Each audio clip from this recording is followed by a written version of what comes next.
Ayun na, oh, umiyak na, oh. Oh. Dinakmana. Ay, ano pa? Ang gagawin dyan, eh, oh. Aba, galit na. Oh, yan na, oh. Ayan ang umayakan, may pagkain ng bibig mo. Bakit ba?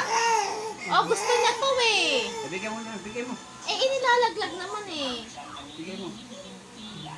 Bigyan mo, para tahimik lang. Bigyan, ano nga. Diyan ka magaling eh. Oo nga. Oh, wala na naman daw. Lagyan mo na. Tangina, paglulipap ko, subo lahat. Ano? Wala na. Tama na.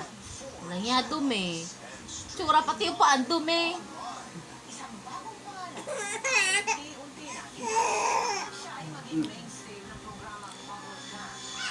Basta pagkasubo, bigyan mo sa kanya yung kutsara. Si Papa, alam mo naman yun.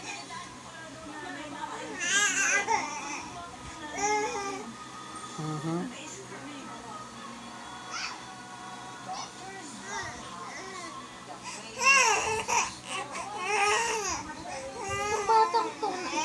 Sila nakatikim ng pagkain eh. Kaya patanggalin yung bilis ng katulong nila.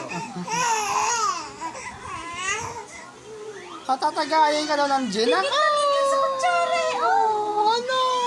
Ah, Kasi nakikita niya tayo nagkukutsara. Gusto niya Ano pa? ganyan din siya. Oh. Gusto niya nga siya kamando, sumasumandok, eh. Oh, sandok. Sandok ito. Hindi yan. Yan ang naman eh. Oh, sandok. Oo, di ba? Sabi na. Eh, paano mo nga sa kanya, eh, diretso mo. Oo. Ang aagaw na. Sige. Sige pa. Tama na. Tama na yan. Doon mo na.